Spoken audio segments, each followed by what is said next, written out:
Okay, so if you're a manager, you know this feeling. You've built an amazing team, everything's clicking, and then your best person walks in and gives their notice. It is one of the toughest challenges we face, but here's the good news, it's solvable.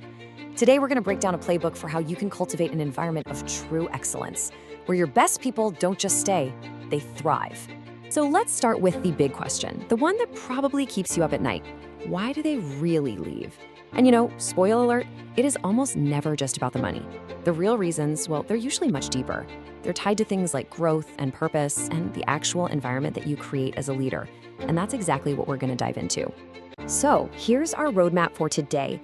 First, we're gonna define what a high-impact manager even is.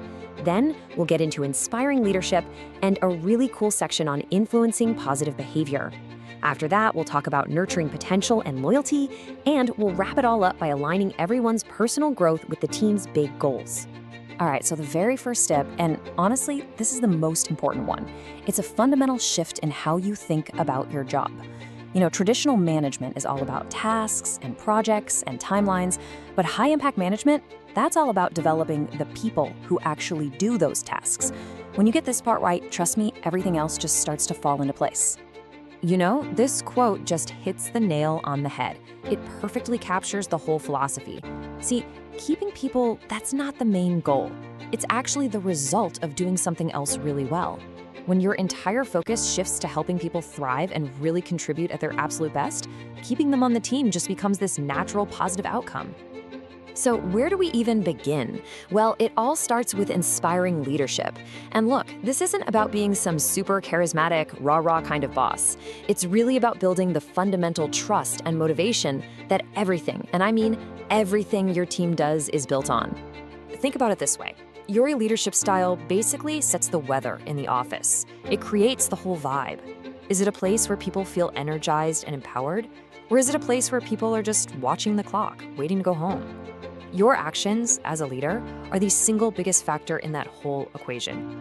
Okay, now we get to a really powerful tool. We're moving beyond just telling people what to do and into the actual science of influencing them. This is where we can borrow some incredible insights from behavioral economics to kind of guide our teams toward better outcomes without ever having to issue a command.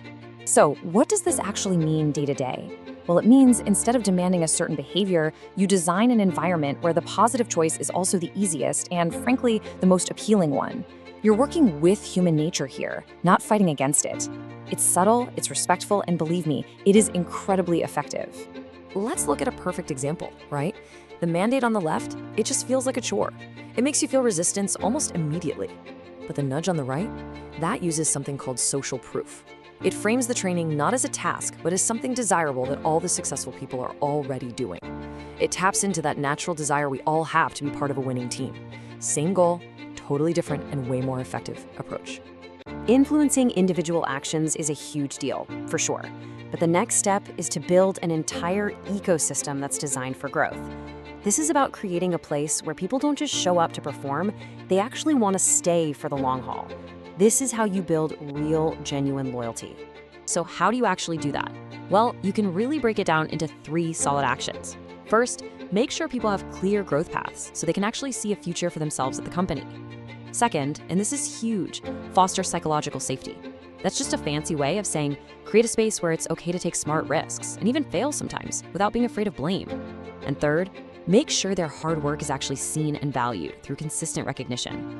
When you put all those pieces together, you start to answer that one unspoken question that every single top performer is thinking. Why should I stay here?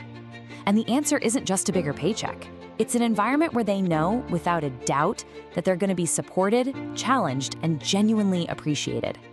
All of this leads us to the final and maybe the most critical piece of the whole puzzle, aligning an individual's growth with the organization's goals. This is where you create the ultimate win-win scenario, where their aspirations are directly connected to the company's success. This is where the whole strategy gets super practical. So when an employee says they want to master data analysis, you shouldn't see that as just a training cost. You should see it as an investment in making better team decisions. When someone wants to lead a project, you're not just delegating work, you're literally building your next generation of leaders. Every single individual goal can and really should become a powerful lever for an organizational one. And what this does is it creates this incredible positive feedback loop. Because when your people see that their personal growth is directly fueling the team's success, and more importantly, they see you championing that connection, you create this self-perpetuating cycle of motivation and achievement. It's just unstoppable momentum. So let's just quickly recap the playbook. It's all about leading with inspiration, not just giving instructions. It's about using those smart, subtle nudges to guide behavior.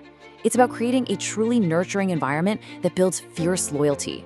And finally, it's about making absolutely sure that every single person's growth is directly fueling the team's success.